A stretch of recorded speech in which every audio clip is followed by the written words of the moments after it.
آگے جو مسئلہ ہے وہ ہے نماز کا طریقہ۔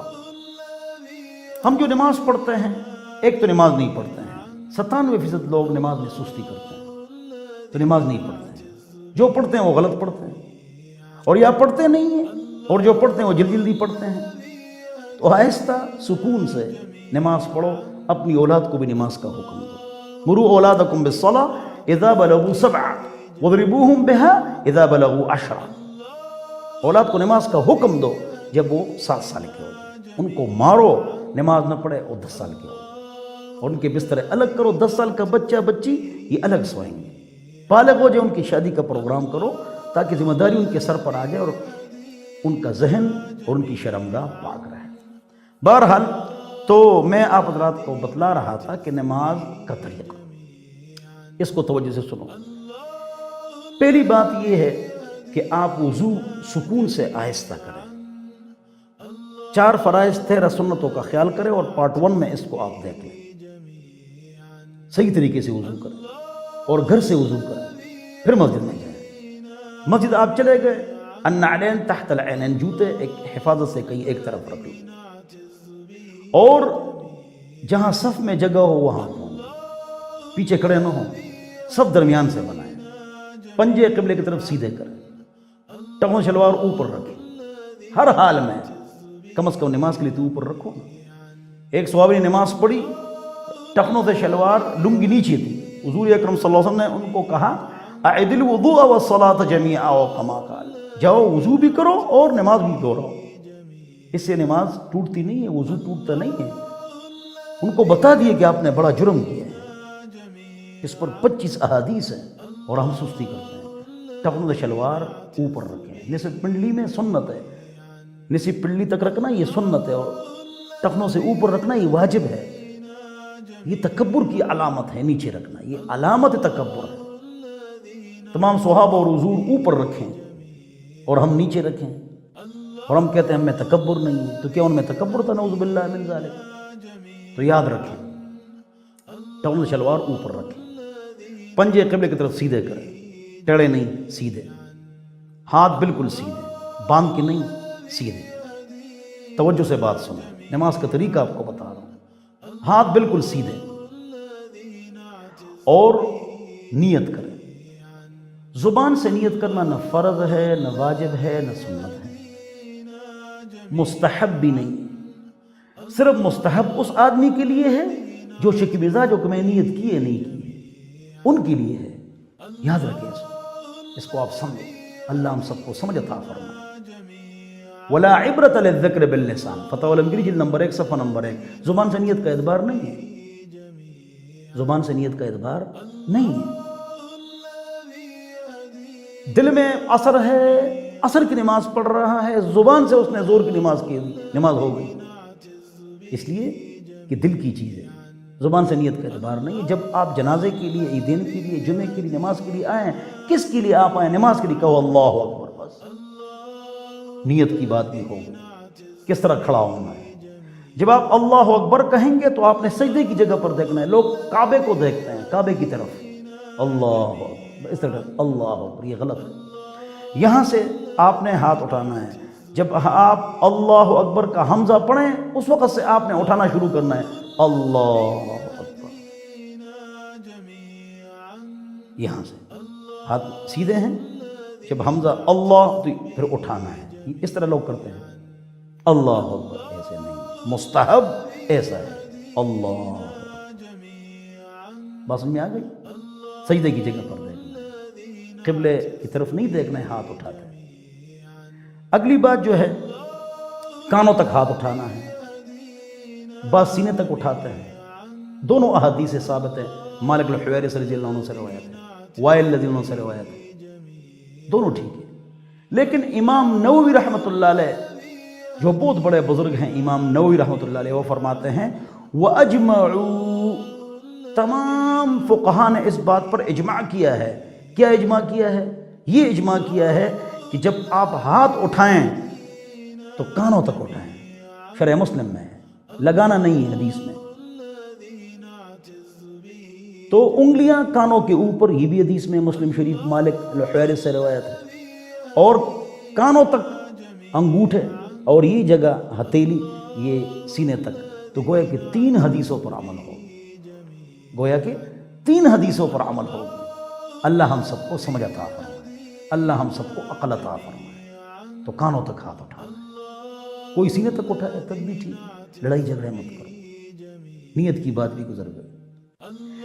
پھر اس کے بعد جب لوگ ہاتھ اٹھاتے ہیں پھر نیچے اس طرح نیچے ہاتھ گرا کے پھر ناف کے نیچے ہاتھ باندھتے ہیں، یہ غلط ہے۔ یہاں سے آپ نے سیدھے یہاں آنا ہے۔ امام ترمذی رحمۃ اللہ علیہ فرماتے ہیں فوق السرہ و تحت السرہ وکل ذلک واسع، ناف کے اوپر رکھو، ناف کے نیچے رکھو، دونوں کی گنجائش ہے، لہذا اس میں بھی لڑائی نہیں کرنی چاہیے۔ فوق السرہ و تحت السرہ وکل ذلک واسع، بات ختم ہو گئی۔ امام ترمذی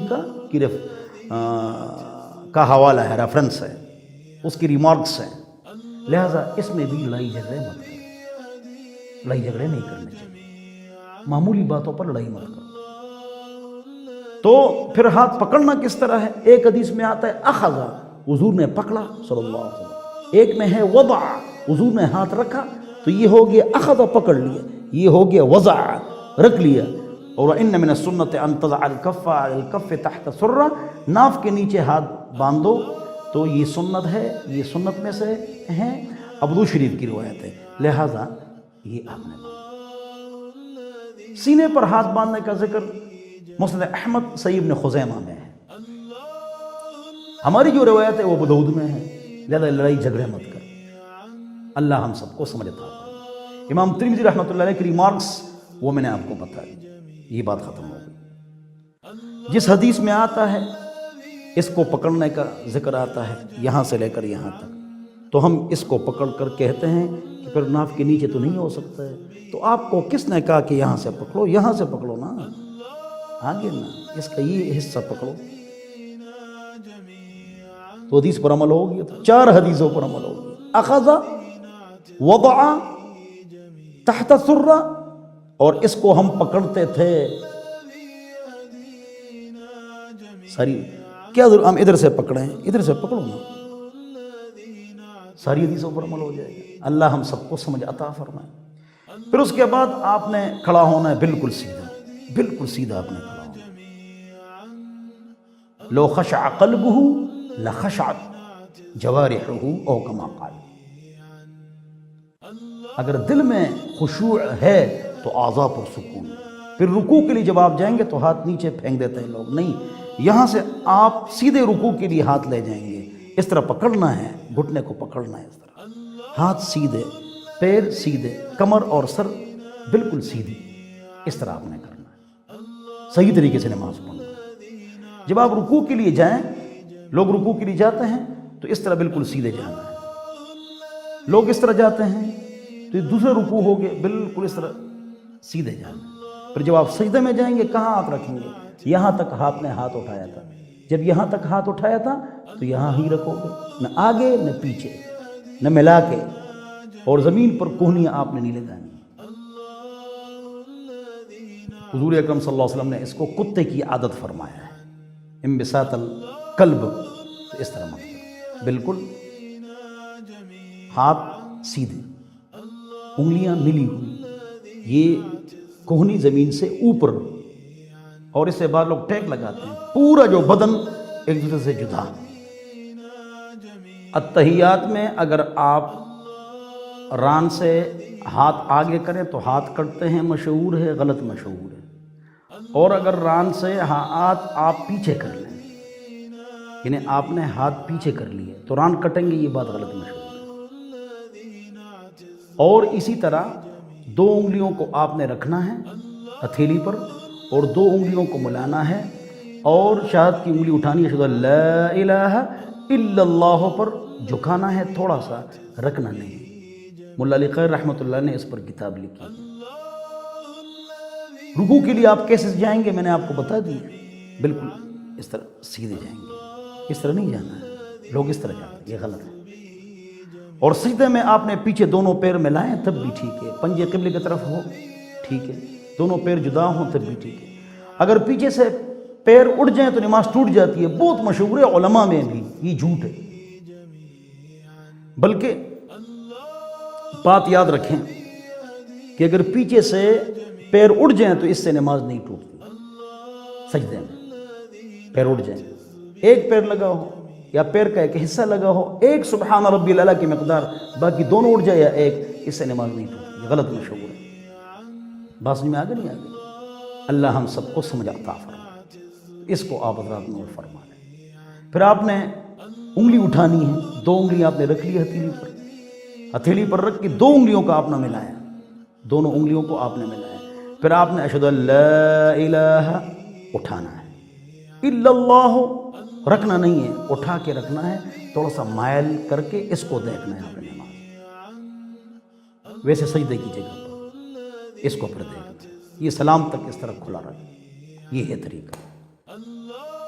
جب آپ سلام پہ رہے السلام علیکم ورحمۃ اللہ، السلام علیکم ورحمۃ اللہ، سٹاپ نہیں کرنا ہے، اسٹڈی نہیں کرنی، لوگوں کو بھی نہیں دیکھنا ہے کون کون آیا ہوا ہے، نہیں، پھر دعا کرنی ہے نماز کے بعد، ہاتھ سینے تک، دونوں ہاتھوں میں فاصلہ، پہلے اللہ کی تعریف اور درود شریف، آخر میں درود شریف۔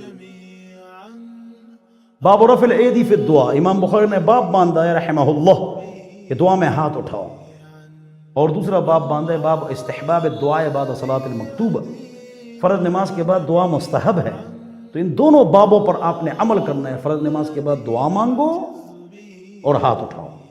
ای الدعاء اسمع، ابو شریف کی روایت ہے، کون سی دعا زیادہ سنی جاتی ہے؟ فرماتے ہیں فرض نماز کے بعد دعا زیادہ سنی جاتی ہے، تو آپ نے دعا کرنی ہے، بھاگنا نہیں ہے۔